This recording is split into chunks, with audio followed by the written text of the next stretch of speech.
आज हम parasite part 2 को एक्सप्लेन करेंगे। अगर आपने इसका पिछला पार्ट नहीं देखा तो पहले आप वो देख लीजिए, वरना आपको ये वीडियो समझ में आने वाली नहीं है। लिंक आपको आई बटन और डिस्क्रिप्शन में मिल जाएगा। और अब एक्सप्लेनेशन शुरू करते हैं। इस मूवी का स्टार्ट पिछले पार्ट के कुछ मंथ्स बाद होता है, जहाँ पर पुलिस को पता चल गया था कि कुछ क्रिएचर्स जिन्हें पैरासाइट कहा गया है वो इंसानों को मारकर खा रहे हैं, और वो मॉन्स्टर इंसानों के रूप में ही इनके बीच में ही छुपे हुए हैं। और इस मिशन में पुलिस एक सीरियल किलर की हेल्प लेती है, क्योंकि उसके पास एक खास किस्म की एबिलिटी थी, और वो ये कि वो इंसानों के बीच छुपे हुए पैरासाइट्स को पहचान सकता है। उसके सामने बहुत सारे लोगों को लाया जाता है और वो सब के बारे में कहता है कि ये नॉर्मल इंसान है, ना कि कोई पैरासाइट। लेकिन फिर उसके सामने शिनिची को लाया जाता है, जिसे देखकर वो सीरियल किलर सोच में पड़ जाता है। लेकिन उसे भी वो ह्यूमन यानी नॉर्मल इंसान ही बताता है, क्योंकि शिनिची अभी पूरी तरह से पैरासाइट नहीं बना, बल्कि वो आधा पैरासाइट है। क्योंकि पार्ट 1 में हमने देखा था कि मिगी शिनिची के सिर्फ राइट हैंड पर ही कंट्रोल कर पाया था,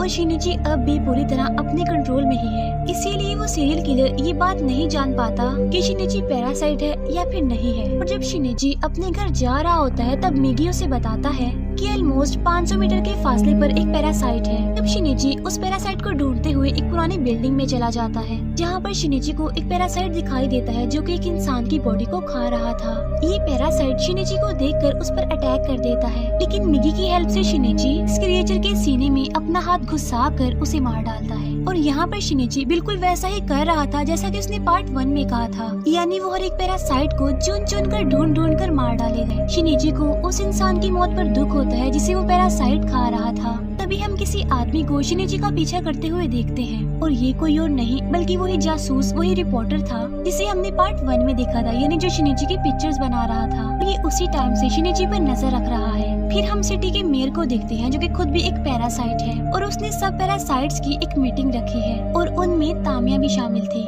और तामिया का एक बेबी भी हुआ था जो कि नॉर्मल था, यानी वो एक इंसान ही था। उन लोगों को भी पता चल चुका था कि उनके पैरासाइट्स को कोई और नहीं बल्कि शिनिची ही मार रहा है। लेकिन सिर्फ तामिया के कहने पर ही वो शिनिची को कोई भी नुकसान नहीं पहुंचा रहे हैं, क्योंकि शिनिची और मिगी एक अलग ही तरीके से जुड़े हुए थे। और तामिया उन दोनों के बारे में रिसर्च करना चाहती है, क्योंकि वो जानना चाहती थी कि वो किस तरह से एक दूसरे से जुड़े हुए हैं, क्योंकि ये पैरासाइट के लिए जरूरी है। इसीलिए तामिया ने ही उस रिपोर्टर को हायर किया था ताकि वो शिनिची पर नजर रख सके। लेकिन वो रिपोर्टर ये बात नहीं जानता था कि तामिया भी एक पैरासाइट है, और वो तामिया को कहता है कि हमें शिनिची को सबके सामने रिवील कर देना चाहिए कि वो एक पैरासाइट है, न कि इंसान। लेकिन तामिया बात टाल देती है, ये कहकर कि इस तरह से तो हम भी खतरे में पड़ जाएंगे। फिर स्कूल के बाद शिनिची नोटिस कर लेता है कि कोई उसका पीछा कर रहा है। वो रिपोर्टर शिनिची को कहता है कि हमें सब कुछ पुलिस को बता देना चाहिए, क्योंकि वो ही हैं जो उसकी हेल्प कर सकते हैं। लेकिन शिनिची जानता था कि पुलिस में भी कुछ पैरासाइट्स हैं। शिनिची को यहाँ पर ये भी पता चल जाता है कि किसी और ने नहीं बल्कि तामिया ने ही इस रिपोर्टर को उसके पीछे लगाया है। इसीलिए वो तामिया के पास जाता है और उसे वार्न करता है कि पैरासाइट्स के मामले में इंसानों को इन्वॉल्व मत करो। तब तामिया भी उससे कहती है कि तुम भी पैरासाइट्स को मारना बंद करो, क्योंकि ये पैरासाइट सिर्फ इंसानों को खाना सीख रही हैं, और एक टाइम ऐसा आएगा कि वो इंसानों को खाना छोड़ देंगे। तो इसीलिए शिनिची तामिया की बात मान लेता है, और साथ साथ वो उस रिपोर्टर को भी वार्न करता है कि असल में तामिया भी पैरासाइट है और पैरासाइट की लीडर है। तो इसीलिए तुम्हें इस मैटर से दूर ही रहना चाहिए, क्योंकि ऐसा करके तुम्हारी जान खतरे में पड़ सकती है। लेकिन यहाँ पर वो रिपोर्टर शिनिची की बात नहीं मानता। फिर वो मेयर ऑर्डर देता है कि उस रिपोर्टर को मार दिया जाए, और वो उसे मारने के लिए एक पैरासाइट भेजता है, क्योंकि वो रिपोर्टर अब उनके लिए एक खतरा बन गया था। लेकिन अब क्योंकि वो रिपोर्टर घर पर नहीं था, तो वो पैरासाइट उसकी बेटी को मार डालता है। फिर मिगी को भी फील हो जाता है कि 5 पैरासाइट उन्हें मारने आ रहे हैं, लेकिन उन्हें वहाँ पर सिर्फ एक ही पैरासाइट दिखाई देता है। इसका मतलब ये है कि उस एक बॉडी में एट अ टाइम 5 पैरासाइट है, और उसके सर को जो पैरासाइट कंट्रोल कर रहा था उसका नाम मिगी था। अब क्योंकि मिगी अकेला उन 5 पैरासाइट से तो नहीं लड़ सकता था, इसीलिए वो तेजी से वहाँ से भागने लगता है, और इसीलिए वो अपनी तेजी का फायदा उठाते हुए मिगी का सर ही धड़ से अलग कर देता है। शिनिची और मिगी समझ रहे थे कि उसके सर को अलग करने से बाकी पैरासाइट भी मर जाएंगे, इसीलिए वो वहाँ से भाग जाते हैं। लेकिन हम देखते हैं कि एक दूसरा पैरासाइट यानी गोटो उसके हेड को यानी उसके सर को अपने कंट्रोल में कर लेता है, और वो मिगी को दोबारा से जिंदा करके अपने राइट हैंड में ले आता है। फिर नेक्स्ट डे तामिया उस मेयर पर गुस्सा करती है कि तुमने शिनिची और मिगी को मारने के लिए पैरासाइट्स को क्यों भेजा है, जबकि मैंने तुम्हें मना किया था कि उन्हें नहीं मारना। यहाँ पर हम नोटिस करते हैं कि तामिया इंसानों की फेवर कर रही है, क्योंकि ऐसा इसलिए था क्योंकि तामिया अब एक माँ थी, इसीलिए इंसानों गोटो की इमोशंस और फीलिंग्स भी अब उसके अंदर आ गई और यही वजह है कि तामिया अब एक इंसान बनती जा रही थी। लेकिन ये बात मेयर को अच्छी नहीं लग रही थी, इसीलिए वो मेयर तामिया को मारने के लिए 3 पैरासाइट्स को भेजता है। लेकिन तामिया पहले ही उन्हें फील कर लेती है और एक बिल्डिंग में उनसे मिलने जाती है, जहाँ पर वो अकेली ही उन तीनों पैरासाइट्स का खात्मा कर देती है। लेकिन जब वो अपने बच्चे के पास जाती है तो उसे पता चलता है कि किसी ने उसके बच्चे को किडनैप कर लिया है और ये काम उस रिपोर्टर का था जो कि तामिया को एक ब्रिज पर मिलने के लिए बुलाता है। वो असल में तामिया से अपनी बेटे की मौत का बदला लेना चाहता था, तामिया की बच्चे को मारकर, वो भी उसकी आंखों के सामने। और तब तामिया शिनिची के साथ उस रिपोर्टर के पास जाती है। तब शिनिची उसे काफी समझाने की कोशिश करता है कि वो बच्चा नॉर्मल है, यानी वो इंसान है और तुम्हें ऐसा नहीं करना चाहिए। लेकिन वो रिपोर्टर उनकी कोई भी बात नहीं मानता। फिर आर्मी को पता चलता है कि मेयर की बिल्डिंग के हॉल में पैरासाइट्स छुपे हुए हैं और ये काम मेयर का है, यानी मेयर ने ही उन्हें वहाँ पर छुपाया हुआ है। इसीलिए आर्मी वहाँ पर एक ऑपरेशन करती है, वो हॉल को खाली करवाती है और जो भी पैरासाइट उनको दिखता है वो उन्हें मार डालते हैं। और यहाँ पर वो सीरियल किलर को भी लाए थे ताकि वो पैरासाइट को ढूंढ ले और वो लोग उन्हें चुन चुन कर मार डाले। और फिर वो सब लोग मेयर के पास पहुँचते हैं, जहाँ पर मेयर उन्हें कॉन्फ्रेंस में कहता है कि इंसान एक दूसरे को धोखा देते हैं और एक दूसरे को मारते हैं और रियलिटी ये है कि असल में इंसान ही इस प्लेनेट का पैरासाइट है। फिर वो सभी मेयर को भी शूट करके मार डालते हैं। लेकिन तभी उन्हें पता चलता है कि मेयर कोई पैरासाइट नहीं था, बल्कि वो एक इंसान ही था और इंसान होने के बावजूद भी वो पैरासाइट्स का साथ दे रहा था। वो सीरियल किलर उन लोगों पर हंसता है क्योंकि उन्होंने एक इंसान को मार दिया पैरासाइट समझकर। लेकिन तभी अचानक से डरते हुए वो अपने पीछे देखता है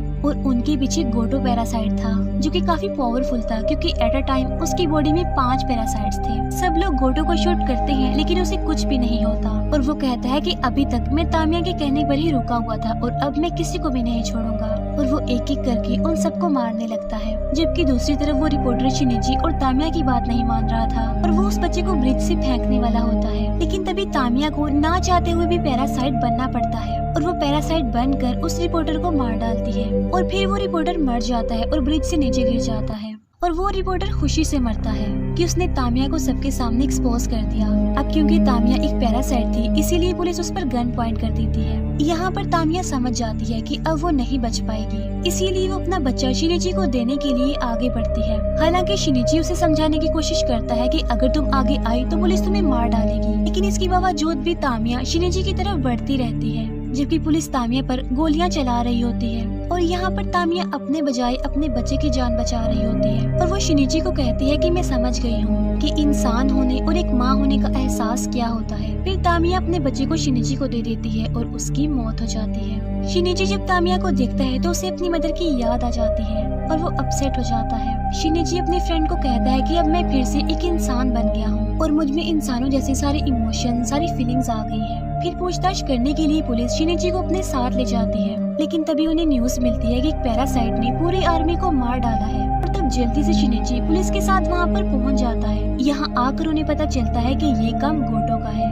क्योंकि वो एक काफी पावरफुल पैरासाइट था। तब शिनिची अपनी जान बचाने के लिए एक गाड़ी लेकर वहाँ से भाग जाता है, लेकिन गोटो उसे मारने के लिए उसका एक्सीडेंट करवा देता है। तब शिनिची अपनी जान बचाने के लिए जंगल में भागता है। जंगल में जाकर मिगी एक प्लान बनाता है कि अब क्योंकि पैरासाइट्स एक दूसरे को फील कर सकते हैं, इसीलिए जल्दी गोटो हमें ढूंढ लेगा। इसीलिए वो शिनिची को उसकी बॉडी से अलग होने के लिए बोलता है। और जब गोटो वहाँ पर पहुँचता है तब शिनिची और मिगी दोनों ही उस पर अटैक कर देते हैं, लेकिन इसका गोटो पर जरा भी असर नहीं होता। यहाँ पर मिगी खुद को सैक्रिफाइस करके शिनिची को वहाँ से भागने के लिए कहता है, क्योंकि पैरासाइट किसी इंसान को नहीं ढूंढ सकते। तब मिगी की बात मानकर शिनिची वहाँ से भाग जाता है और मिगी की मौत हो जाती है। मिगी को खो देने पर शिनिची बहुत दुखी हो जाता है, इसीलिए शिनिची भागकर अपने फ्रेंड के पास आ जाता है, जहाँ पर वो उसे रिलैक्स करती है। अगले दिन शिनिची को पता चलता है कि मिगी का थोड़ा बहुत हिस्सा अभी भी उसके हाथ में रह गया है और वो आहिस्ता आहिस्ता ग्रो हो रहा है। और ऐसा इसीलिए हुआ था क्योंकि पिछले पार्ट में मिगी के सेल्स की वजह से शिनिची की पूरी बॉडी इन्फेक्टेड हो गई थी और उन्हीं सेल्स की वजह से मिगी फिर से ग्रो हो रहा है। लेकिन अब क्योंकि पैरासाइट होने की वजह से गोटो उसे फिर से ढूंढ लेगा, इसीलिए शिनिची अपने फ्रेंड से अलग हो जाता है और तब वो गोटो को एक पुरानी फैक्ट्री में लेकर जाता है, जहाँ पर वो दोनों एक दूसरे से काफी लड़ते हैं। तब शिनिची उसकी बॉडी में एक जंग वाला रॉड घुसा देता है, लेकिन इसके बावजूद भी गोटो को कुछ भी नहीं होता और वो शिनिची को कहता है कि अब तुम्हें हार मान लेनी चाहिए, क्योंकि तुम्हें मारने के बाद मैं सारे इंसानों को मार दूंगा और इस प्लेनेट पर सिर्फ पैरासाइट्स रहेंगे। और तभी वो शिनिची को मारने लगता है। तब मिगी वापस आकर शिनिची की जान बचा लेता है और तभी गोटो को कुछ होने लगता है। और यहाँ पर मिगी शिनिची को बताता है कि जो रोड अभी अभी तुमने गोटो को मारा है उस पर असल में हार्मफुल केमिकल्स लगे हुए थे, जिसकी वजह से बाकी के पैरासाइट्स उसकी बॉडी को रिजेक्ट करके बाहर निकलना चाह रहे हैं। तब गोटो एक भयानक और बड़े से मॉन्स्टर में बदल जाता है और बाकी के पैरासाइट्स भी उसकी बॉडी से निकल जाते हैं और अब गोटो की बॉडी में सिर्फ उसका अपना ही पैरासाइट रह गया था। पहले तो शिनिची उसे नहीं मार पाता, लेकिन फिर वो अपने फ्रेंड की तरफ देखता है तो वो सोचता है कि मैं किसी इंसान की जान को खतरे में नहीं डाल सकता, इसीलिए वो गोटो की बॉडी को उठाकर आग में फेंक देता है और यहाँ पर गोटो का फाइनली खात्मा हो जाता है। फिर मिगी शिनिची को कहता है कि अब क्योंकि सारे के सारे पैरासाइट्स ही मारे जा चुके हैं तो अब हमें भी अलग हो जाना चाहिए। मिगी कहता है कि अब मैं खुद को डिसेबल करने जा रहा हूँ और अब के बाद हम एक दूसरे को कभी भी नहीं देख पाएंगे।